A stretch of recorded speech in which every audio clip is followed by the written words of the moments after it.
Welcome to my stories. I'm Voices and Voses. On this channel, we'll explore the power of learning languages through stories. Learning a new language is not just about words, it's about understanding cultures and perspectives. Stories make this journey more engaging and memorable. If you're ready, let's jump in. Don't forget to subscribe to my channel and let's connect in the comments to make these stories even better.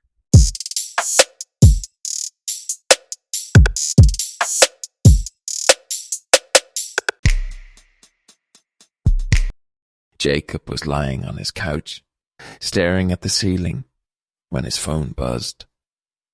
At first, he ignored it. Probably another email about work.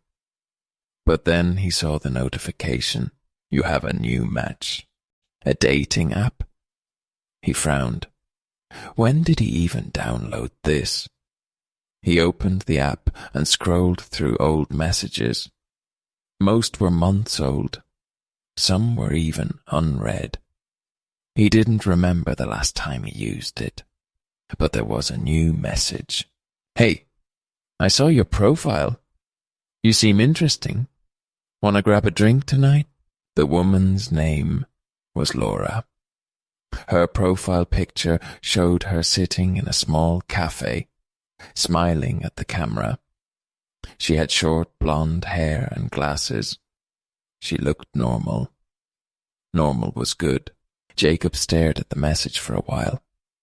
He wasn't looking for a date, but he also wasn't doing anything else. Going out might be better than watching TV alone. Sure, he typed. Later that evening, Jacob arrived at the bar first. It was a small place with dim lights and soft jazz music. He checked his phone. No new messages. He waited, tapping his fingers on the table. Then the door opened. Laura walked in. She waved at him, smiling. Jacob, right? She said, sitting across from him. Yeah, nice to meet you, he replied. The first few minutes were okay. They talked about work, the city, their favorite movies. Jacob felt like he was reading from a script. Then Laura started talking about astrology. I'm a Leo, so I have a strong personality, she said proudly. What's your sign? Jacob blinked. I don't really follow astrology, Laura gasped. Wait, you don't believe in star signs? Not really, she shook her head. Wow, that's unexpected. Jacob smiled politely. I just never thought about it much. Laura leaned back. You should. Your sign tells you so much about yourself. Like, my ex was a Scorpio. And let me tell you, never date a Scorpio. Jacob took a sip of his drink. Noted. The conversation jumped from astrology to energy healing to past life experiences. Laura was very passionate. Jacob just nodded and listened. At some point, she grabbed his hand. Wait, let me read your palm. Jacob stared. She traced her fingers along his palm, her eyes serious. Interesting. You have a long lifeline, but your heart line is no. Oh no. Jacob raised an eyebrow. You've had heartbreak. A big one. Jacob sighed. No kidding. After an hour, the date ended. Laura hugged him and said, I had a great time. Let's do this again. Jacob smiled, nodded, and walked away. He checked his phone. Save money for Iceland. Yeah, that still sounded like a better idea. Jacob was walking home from work, just like every other day. The sky was grey, just like his days. He knew the roads by heart now. The same sidewalks, the same shops, the same signs. Everything felt like a monotonous cycle. Months, maybe years, had passed like this. He had stopped keeping track of time. He was saving money for Iceland.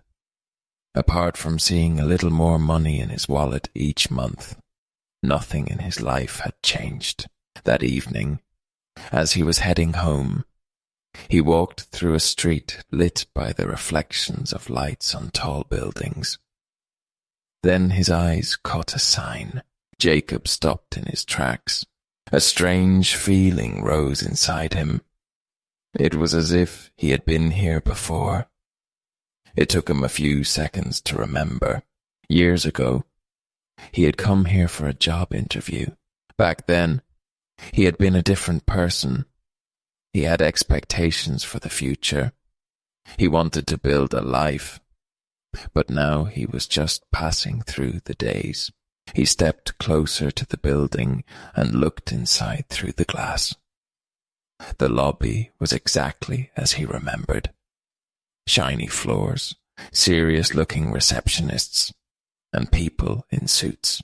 Just as he was about to turn away and continue walking, he bumped into someone. The impact made him take a few steps back. The other man also staggered, but didn't fall. Jacob quickly lifted his head to apologize. The man looked familiar. He focused on him more carefully, and something clicked in his mind. He knew this man, the man who had interviewed him at Mercury Corporation. Jacob took a step back. The longer he looked at the man's face, the stranger he felt.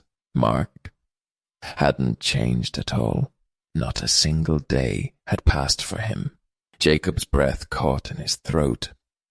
He stared, trying to find any sign of time's passing on the man's face. A wrinkle, a grey hair, anything.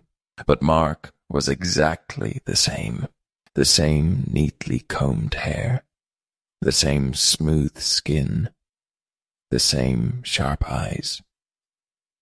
Meanwhile, Jacob had faded, lost in the routine of the city.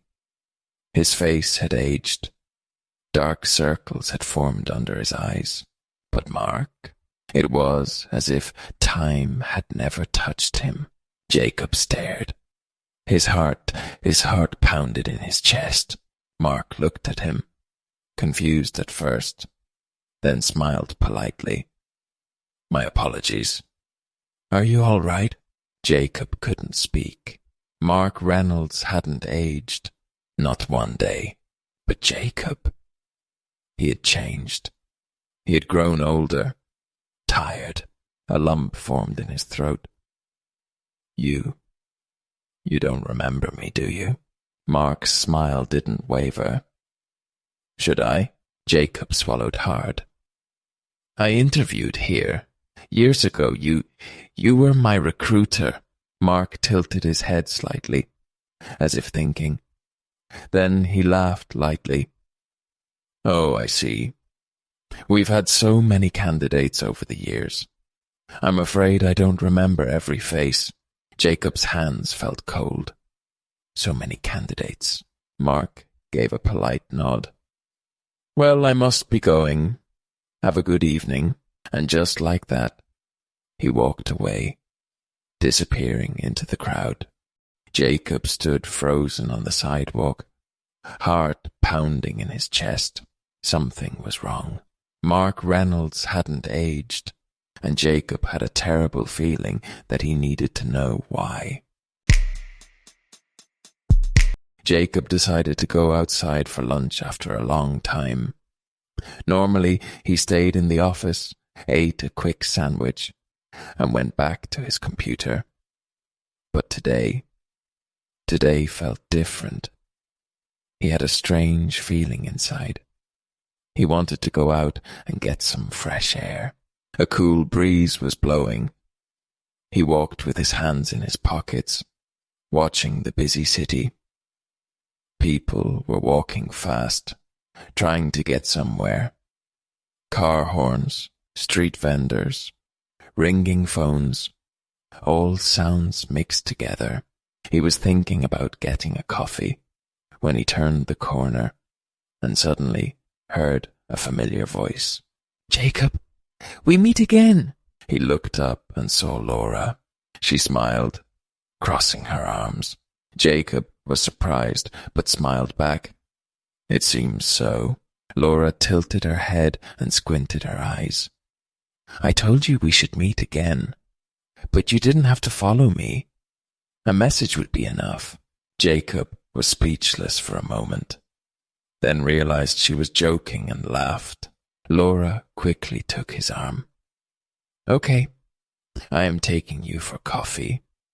There is a nice place nearby with great Turkish coffee, and I will read your fortune." Jacob started walking without thinking. "Fortune?" Laura winked. "Yes, Turkish coffee fortune telling.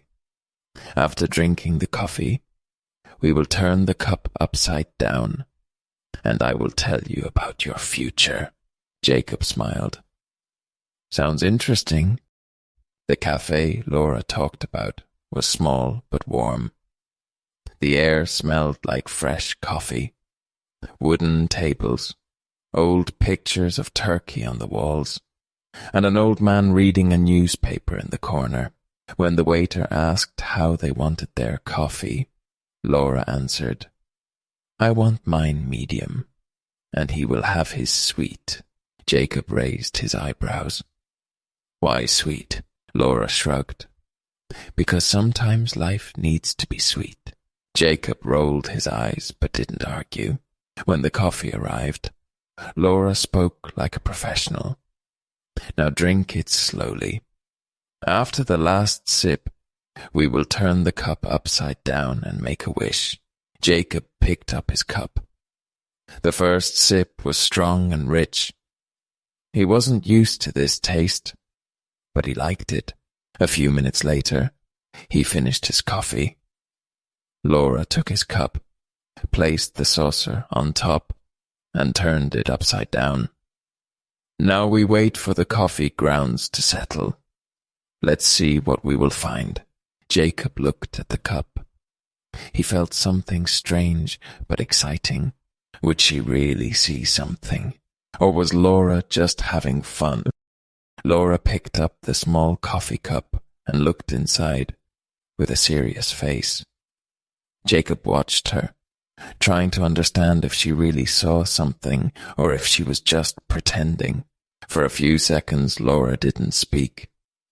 She followed the coffee grounds with her finger, tilting her head as if studying them carefully. Finally, she broke the silence. Interesting." Jacob raised his eyebrows. "What did you see?" Laura put the cup back on the table and looked at Jacob. "You will receive an interesting phone call soon. A last-minute call. The person calling is a young man. He will ask for your help. But I see that you don't know what to do." Jacob smiled, but his eyes stayed serious. "Who's calling?" Laura shrugged. "I can't tell. But this phone call will make you think." Jacob didn't want to give too much meaning to this strange prediction. After all, a coffee fortune was just for fun, right? Laura suddenly pressed her finger into the coffee grounds and widened her eyes. "Wow! Iceland!" Jacob almost spilled his coffee. "What?" Laura spoke with excitement. "I see a trip here, but not just a holiday, more like an escape. You're planning to go to Iceland, aren't you?" Jacob sighed and nodded. Just as a goal. It's not a real plan." Laura narrowed her eyes at him. "Well, now it is a real plan." Jacob laughed in surprise. "What do you mean?" Laura took out her phone and opened her calendar. "Come on, let's choose a date. When are we going?" Jacob raised his hands. Wait. I didn't even buy a ticket yet. It's just an idea." Laura waved her hand as if it wasn't important. It's not just an idea anymore. And I always wanted to see Iceland. I won't let you go alone. Jacob looked at Laura, surprised by her excitement. This trip was just a game for him, a way to hold on to life. But now, someone else was part of the game. Jacob was shocked by Laura's words. A phone call. A young man asking for help. Iceland. Was this all a coincidence? Or did Laura really see something? He looked at his watch and quickly stood up. I have to go back to work, he said in a hurry. Laura smiled, relaxed, as if she knew everything. Okay, but I will call you for Iceland. Don't try to run away.